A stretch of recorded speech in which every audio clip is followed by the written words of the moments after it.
Welcome to yet another exciting edition of This Tech on Ghana Web TV. Today, I'm in an engineering workshop, yes, at the ACity College, where some students are creating rather unique innovation to help spear development. Today, I'll be speaking with these students, one of them which has created an automated toolbox for storage of tools and equipment, and the other is an automated dog kennel for dogs, which can also be expanded for other animals as well.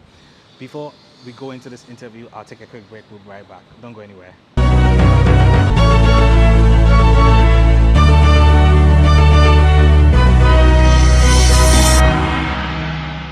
Welcome back from that break on This Tech. My guests are first-year students of the ACity University College, and the first item that we're going to look at is the automated electronic box. I have here with me Marina and Levi from the ACity University College. Marina, how are you? Welcome to This Tech.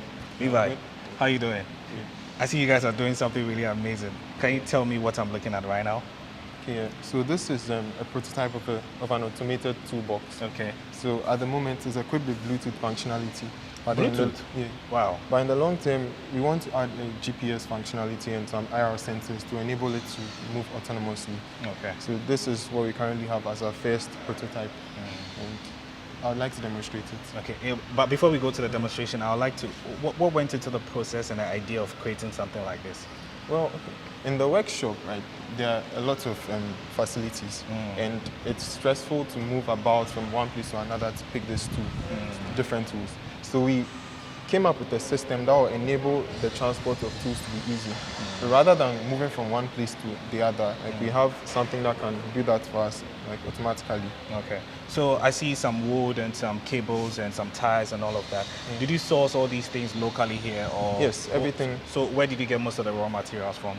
Well, we got this from, I think, a mall, a shop, yes. All right. And we broke the bearings and 3D printed a certain part to lock the tires in place. Okay. The wood was from around scrap wood. Okay. And the Arduino, we bought it, Okay. Yeah, so can I open it? Yes, you can. All right, yeah, so, all right. So this is what it looks like. I see some battery and all of that, yeah.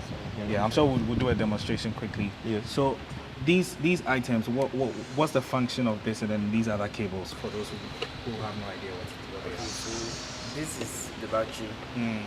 This is a motor driver, and then this is the Arduino board. Okay. The Arduino board is like the main brain behind everything. So there's the write the code here. Yeah, so you have to do some coding as well. So it doesn't work on its own. It goes through a process. So when you code here, then you upload it to the main brain. This is a motor driver. So that's what controls the motors of this. Okay. It's connected to this. So it takes instructions from it. This is step down. Back converter. And then it steps down the voltage, because this is 12 volts. Okay. And then the Arduino takes like 5 volts. So it has to step it down to 5. Okay. And then this is the Bluetooth module. As you can see, it's blinking. I'm quite interested in that, the Bluetooth. So how do you connect it to your phone? Yeah, exactly. And then you can move it around and all of that. I'm sure we'll do a demonstration quickly. Yeah.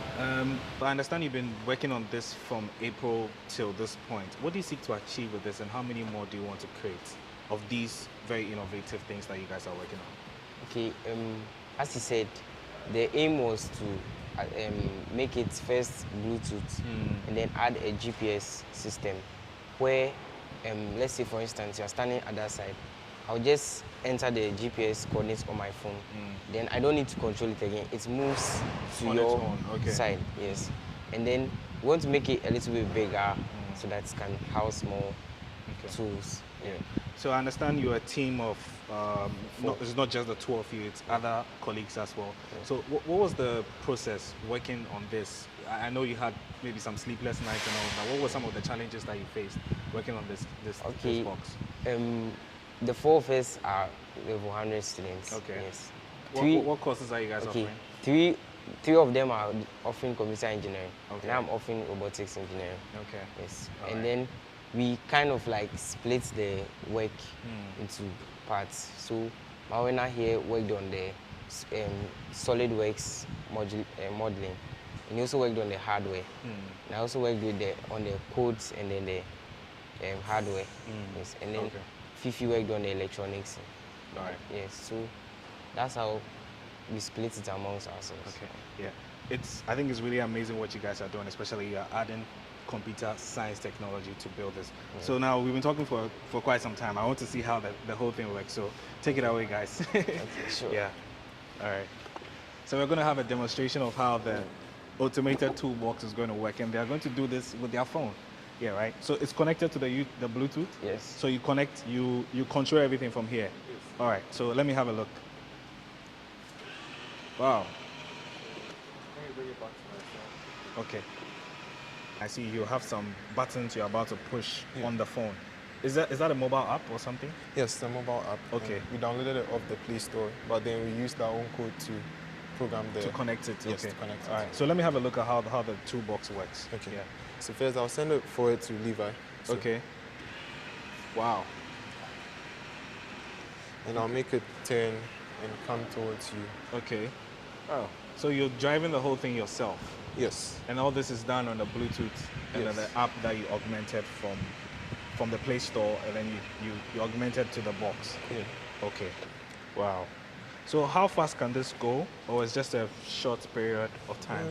Yeah, for now, the motors aren't that strong, so it can't Okay. really move too fast at the Alright. moment. And this is just a prototype, so we hope to improve it and make it faster and stronger. All right. So I see the wood and all of that. Are you going to add some added equipment and layers to it to make it more of a refined electronic toolbox?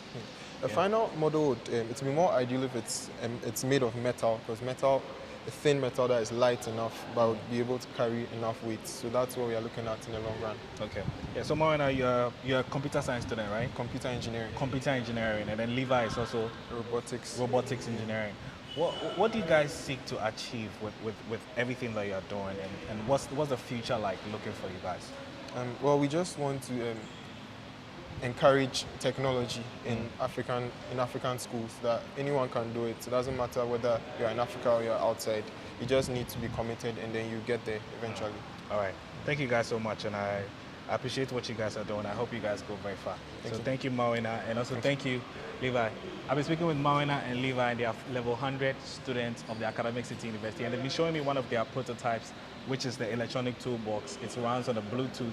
It has its own battery packs and all that. They've been my guests. I'll be moving on to my next group of students. They have the electronic dog kennel, so we'll look at them and we'll be right back. Don't go anywhere.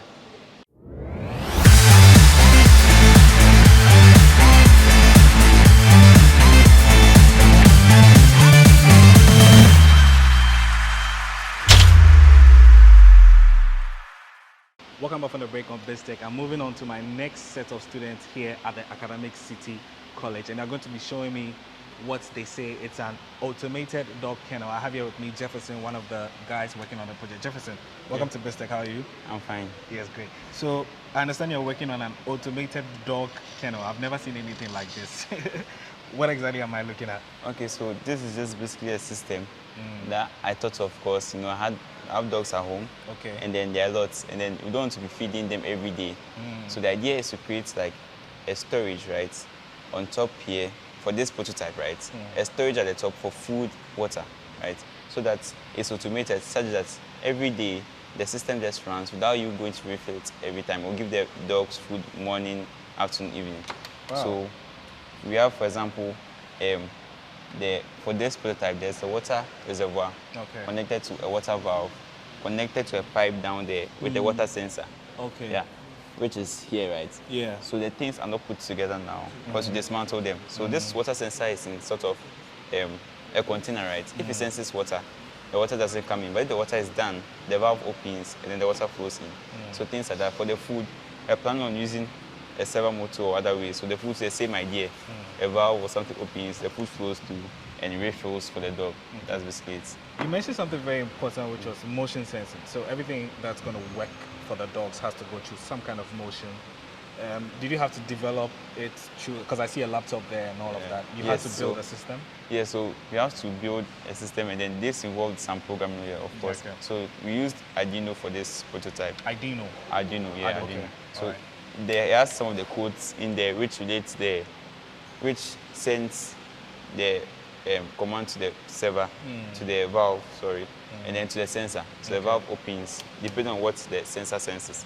So yes. Okay. So what went into the idea of developing this for the first time? Like you said, you're a dog lover, you have a lot of dogs in the house and all of that. But I also see some metals and all of that. Where did you source some of the materials from? Okay, so the school actually supported us in some of these things, and then I was quite smart about this because, you know, we had a course this semester, right, which involved metal work. So I decided to speak to a lecturer. The lecturer we liked the idea and decided to do this for the metal work part. Then we'll add assistance with the school's help. Yeah, so I see how big is this thing right now? I think we can move around and have a look at it. How big is this whole thing right now? This is like it has like a 30 inches height by a 60 breadth with a 45 length, I think. Yeah. Right. So this one doesn't move. But this is just a 45. Yeah, it's on wheels. So we made it such a way that it can be moved easily because of the weight. Okay. Yeah, so it's on the wheels. It can move easily. So is it just only for dogs or other kinds of animals? Because I know some people like to rear fowls and all of that. So we can incorporate this system to poultry, large-scale poultry, in the sense that, for example, in a poultry farm like this, we can build a system that's automated for their water and probably for their feed. So it can be used for breeding animals in general. Yeah. Okay. Yeah. So you are a first year student of the school. Yes, please. I'm sure some of your other colleagues. What are you studying in school? I'm offering mechanical engineering. Mechanical engineering, and so I'm sure other your colleagues are also studying computer science engineering as well. Yes, some. Well, I think he's doing electronics. Okay. He's doing electronics. He's doing mechanical with me. He's also doing mechanical. So we sort of learn. An infusion of engineering all through together. And we learn some of these things on the web. So yeah. So where do you want to take this to? Because I think it's quite innovative for those who own pets and other animals. So I actually plan on getting probably in this breaks. We go to probably a poultry farm and probably incorporate it into this. If it works, I think it would be a very good idea for people involved in agriculture and things like that, because it saves time, it's efficient, and your poultry farm will run very well with this type of system. Okay. Yeah. So how durable and secure are these systems for those who are out there and they are watching this and they want to, well, do I want to move my dogs into this automated system and all of that? What's the assurance for them? Well, compared to the old systems you have, the traditional system, this is actually quite durable and it's an improvement to the old system. So I think it's very safe. And then when you are done with the actual system and everything, some of the wiring some issues might be the wiring. The wiring, I'm going to make sure is insulated, right, and away from the dogs. Okay. And then yes, everything is going to be such that it's perfect, safe. Yes, and safe. Okay. Finally, where do you want to see this, and what are the prospects of this automated dog kennel, animal kennel? Okay, so actually the plan is to get investments, because some of the things we are using like the Arduino, so sometimes the connections break off and it's not really strong enough. And then so the aim is to get investors to really invest in this, so that we take this as far as possible and start making profits. All right. Yeah. So just quickly, finally, before we go, can you just show me what our gentleman is doing here? I know he's working on something here. He's trying to work on the water sensing part of this. So this is the containers I said. This is the valve. These are the connections, the relay, the Arduino, and then it runs to the water sensor right here. Okay. Okay. So then there's a container in there, there's a pipe there connecting everything. So he's trying to get the connections right, so that when you pour water in here, and then it senses no water on this water sensor, right? The valve here opens. Yes, and then the water just flows. After a time, some specific time, then it closes back when your container has been refilled. So you can feed the dogs just by for even the tap of a button. But and then when it even comes to rearing probably puppies, it's much simpler because it's like milk and water. So that one is for those who rear puppies and sell. Yeah, it's a nice system for them. Thank you so much, and I like what you guys are doing, and I hope you guys keep it up. Thank you so much. Thank you, Sue. Yeah, there you have it. I've been speaking with some students of the Academic City University, Jefferson, and his colleagues as well. They've been working on an electronic dog kennel. I initially spoke to Marina and Levi, who were working on an automated toolbox. They've been my guests on this week's edition of BizTech. Many thanks for watching. My name is Mauli Ahalimega.